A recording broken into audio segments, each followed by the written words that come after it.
தீமோத்தேயு 3:16 வாசிக்க கேட்போம். அன்றியும் தேவ பக்திக்குரிய ரகசியமானது யாவரும் ஒப்புக்கொள்ளுகிறபடியே மகா மேன்மையுள்ளது.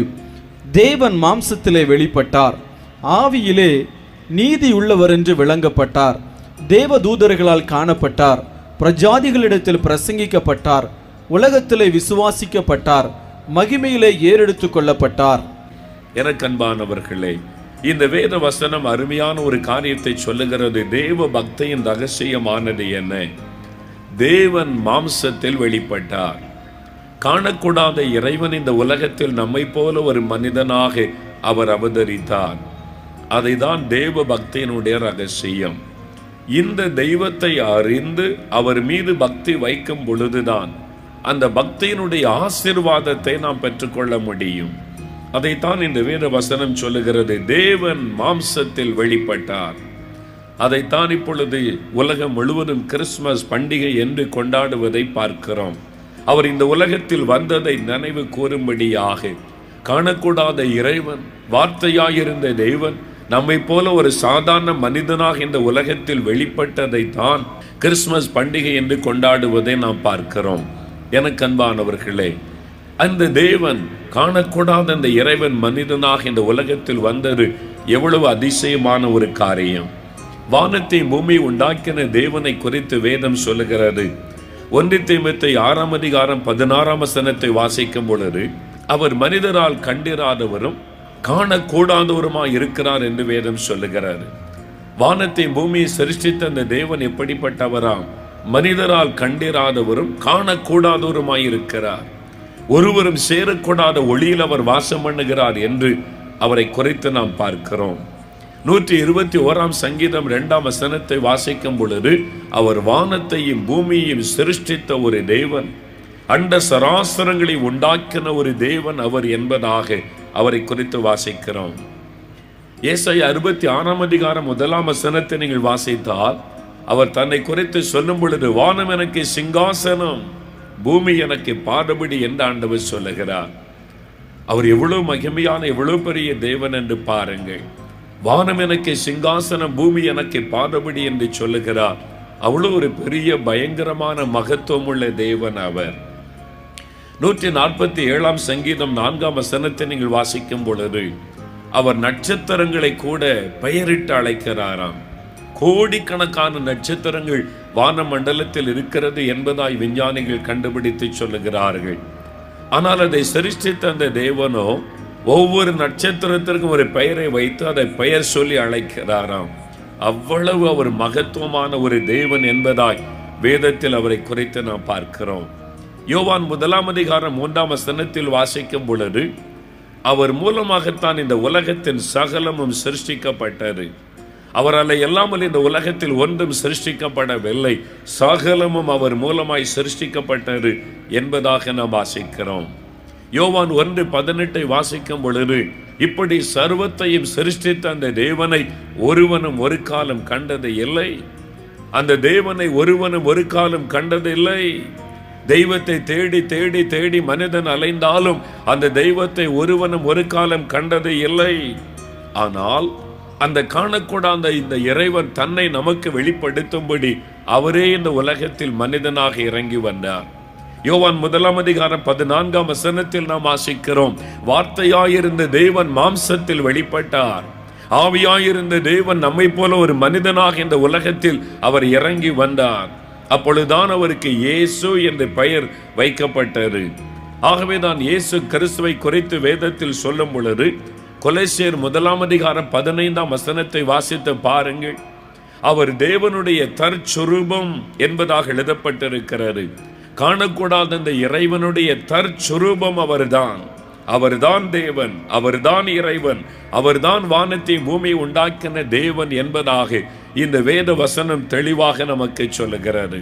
ஆகவேதான் இயேசு இந்த உலகத்தில் உலாவின நாட்களில், என்னை காண்கிறவன் அந்த காணக்கூடாத இறைவனை காண்கிறான், அந்த பிதாவை காண்கிறான் என்று இயேசு சொல்லி இருக்கிறதை வேதத்தில் நாம் பார்க்கிறோம்.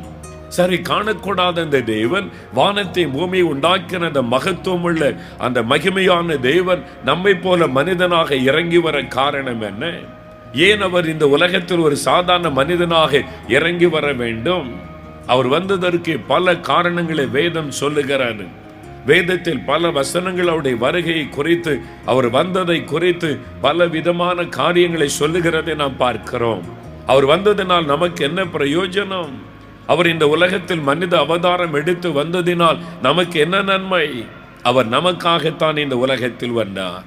மனிதர்களாகிய நம்மீது வைத்த அன்பின் நிமித்தம் நமக்கு ஒரு நன்மை உண்டாகும்படிக்கு, நமக்கு ஒரு ஆசீர்வாதம் உண்டாகும்படிக்கு நமக்காகவே இந்த உலகத்தில் வந்தார் என்பதாக வேதம் மிக தெளிவாய் நமக்கு சொல்லுகிறது.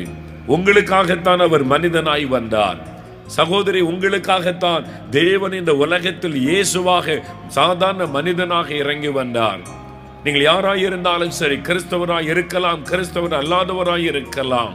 ஆண்டவர் ஒரு குறிப்பிட்ட பாஷைக்காரருக்காக வரவில்லை, ஒரு குறிப்பிட்ட மதத்தில் உள்ளவர்களுக்காக இயேசு இந்த உலகத்தில் வரவில்லை, அது ஒரு குறிப்பிட்ட நாட்டாருக்காக அவர் வரவில்லை. அவர் இந்த உலகம் முழுவதிலும் இருக்கிற சகல ஜனங்கள் மீது வைத்த அன்பின் நிமித்தம் இந்த உலகத்தில் மனிதனாக இறங்கி வந்தார். தேவன் இந்த உலகத்தில் மனிதனால் வந்ததின் நோக்கம் என்ன? ஒரு வேத வசனம் தெளிவாய் இதை குறித்து சொல்லுகிறது. 1 யோவான் 3:8 வாசிக்க கேட்போம். பாவம் செய்கிறவன் பிசாசினால் உண்டாயிருக்கிறான், ஏனெனில் பிசாசானவன் ஆதி முதல் பாவம் செய்கிறான். பிசாசனுடைய கிரியைகளை அழிக்கும்படிக்கே தேவனுடைய குமாரன் வெளிப்பட்டார். பிசாசனுடைய கிரியைகளை அழிக்கும்படிக்கு தேவனுடைய குமாரனாகிய இயேசு வெளிப்பட்டார். வானத்தை பூமி உண்டாக்கின தேவன் மனிதனாய் வந்ததின் நோக்கம் என்ன? வேத வசனம் சொல்லுகிறது, பிசாசனுடைய கிரியைகளை, சாத்தானுடைய கிரியைகளை அழிக்கும்படிக்கு அவர் இந்த உலகத்தில் வெளிப்பட்டார் என்பதாக வேத வசனம் சொல்லுகிறாரு. அப்போஸ்தலர் நடபடிகள் 10:38 வாசிக்க கேட்போம். நசரேயனாகிய இயேசுவை தேவன் பரிசுத்த ஆவியினாலும் வல்லமையினாலும் அபிஷேகம் பண்ணினார். தேவன் அவருடனே கூட இருந்தபடியினாலே அவர் நன்மை செய்கிறவராயும் பிசாசின் வல்லமையில் அகப்பட்ட யாவரையும் குணமாக்குகிறவராயும் சுற்றி தெரிந்தார். பிசாசின் வல்லமையில் அகப்பட்ட யாவரையும் இயேசு குணமாக்குகிறவராய் சுற்றி தெரிந்தார். நன்மை செய்கிறவராயும் பிசாசின் வல்லமையில் அகப்பட்ட யாவரையும் குணமாக்குகிறவராயும். இயேசு அறிவார், ஒவ்வொரு வியாதிக்கு பின்னாலும் ஒரு பிசாசனுடைய கிரியை இருக்கிறது. அவன்தான் ஜனங்களுக்குள்ளே வியாதியை கொண்டு வந்து வேதனை படுத்துகிறான் என்று அந்த வல்லமையில் அகப்பட்ட யாவருக்கும் விடுதலை கொடுத்தார். பிசாசனுடைய கிரியைகளை அழித்து, சாத்தானுடைய கிரியைகளை அவர் அழித்து மனிதர்களுக்கு நல்ல சரீர சுகத்தை கொடுத்தார் என்பதாக வேதத்தில் பார்க்கிறோம். லூக்கா 13:10-16 வரை வாசித்து பாருங்கள். அங்கே ஒரு சம்பவம் எழுதப்படுகிறது. இயேசு ஒரு ஜெப ஆலயத்தில் போதகம் பண்ணி கொண்டிருக்கும் பொழுது ஒரு கோனியாயிருந்த பெண், நீ சற்றேன நிமிர முடியாதபடி கோனியாயிருந்த பெண், 18 வருஷம் கோனியாயிருந்த பெண், முதுகு தண்டு வளைந்து தரையை பார்த்து கொண்டே நடக்கிற ஒரு பரிதாபமான ஒரு பெண் அங்கே இருந்தாள். அவள் ஒரு வியாதியினால் பாதிக்கப்பட்டிருக்கிறாள் என்று ஊரார் நினைத்திருப்பார்கள். முதுகு தண்டில் ஒரு வியாதி வந்துவிட்டது அல்லது முதுகில் ஒரு வியாதி வந்துவிட்டது என்பதாக. ஆனால் இயேசு அவளை பார்த்த உடன் அறிந்து கொண்டார், ஒரு பலவீனப்படுத்துகிற ஆவி அவளை கட்டி வைத்திருக்கிறது.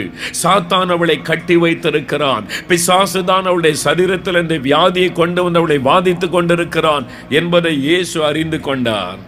ஆகவே ஆண்டவர் அவளை அழைத்து தன்னுடைய கரத்தை நீட்டி அவளை தொட்டார். பிசாசனுடைய கட்டுகள் தெரிப்பட்டு போனது. 16 இயேசு சொல்லுகிறார், 18 வருஷமாய் சாத்தான் கட்டியிருந்த இவளை அந்த கட்டிலிருந்து அவிழ்த்து விட வேண்டியது அவசியம் அல்லவா என்று இயேசு சொன்னார். சாத்தானுடைய சரீரத்தை கட்டி வைத்திருந்தான், அவளை அடிமையாக்கி வைத்திருந்தான், வேதனை கொடுத்து கொண்டிருந்தான். அந்த சாத்தானுடைய கிரியைகளை தேவன் அழித்த உடன் அவள் சுகமாகிவிட்டாள். எனக்கு அன்பானவர்களே, இன்றைக்கு உங்களுடைய சரீரத்தில் ஏதோ ஒரு வியாதி, ஏதோ ஒரு பலவீனம், ஏதோ ஒரு உறுப்பு பாதிக்கப்பட்ட நிலைமையில் மனவேதனையோடு இந்த இடத்தில் நீங்கள் வந்திருக்கலாம். உடைய ஆத்மாவிலே ரட்சிப்பின் சந்தோஷம் இருக்கலாம், ஆண்டவருடைய பிள்ளை என்ற மகிழ்ச்சி இருக்கலாம். ஆனால் சரீரத்தில் பிசாசு ஒரு பலவீனத்தை கொண்டு வந்து, ஒரு வியாதியை கொண்டு வந்து உங்களை வேதனைப்படுத்தி சிறுமைப்படுத்தி கொண்டிருக்கலாம். இன்றைக்கு அந்த பிசாசனுடைய கிரியைகளை அழித்து ஆண்டவர் உங்களுக்கு சுகத்தை கொடுப்பதற்கு இங்கே வந்திருக்கிறார். சாத்தானுடைய கிரியைகளை அழித்து அவர் நமக்கு சுகம் கொடுக்கிறவர். பிரியமானவர்களே, அநேக வியாதிகளுக்கு பின்னால் பிசாசுடைய கிரியைகள் இருக்கிறதை பார்க்க முடியும். ஒரு சமயம் நடக்க முடியாத ஒரு கால் பாதிக்கப்பட்ட ஒரு தம்பி என்னிடத்தில் கொண்டு வந்தார்கள்.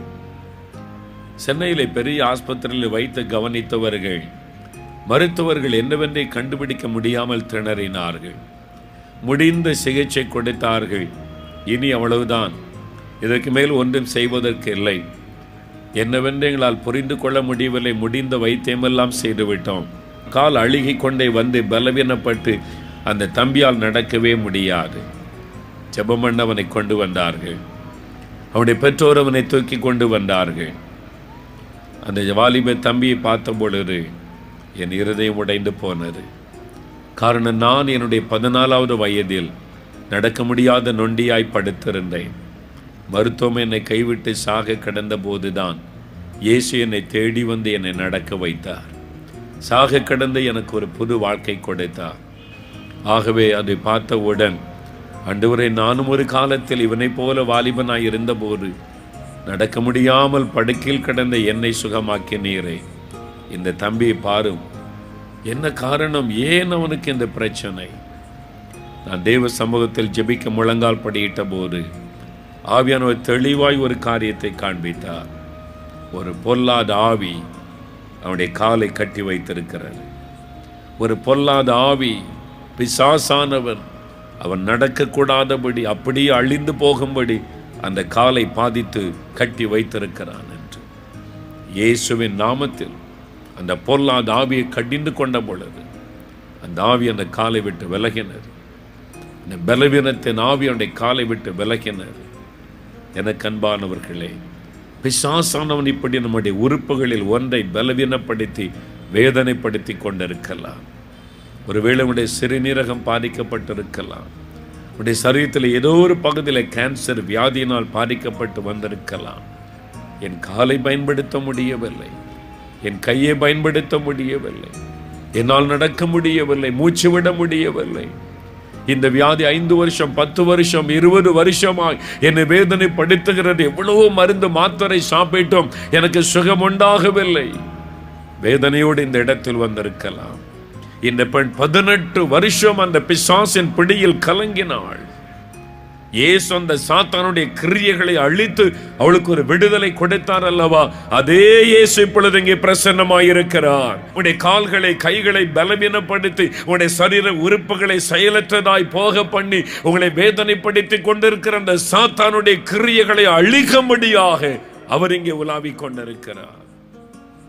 தாம் பிரியமானவர்களே, ஒரு சமயம் ஒரு வாலிப மகள் இப்படி ஒரு கூட்டத்தில் பிரசங்கம் முடித்து ஜெபித்த பொழுது அவள் மயங்கி கீழே விழுந்தாள்.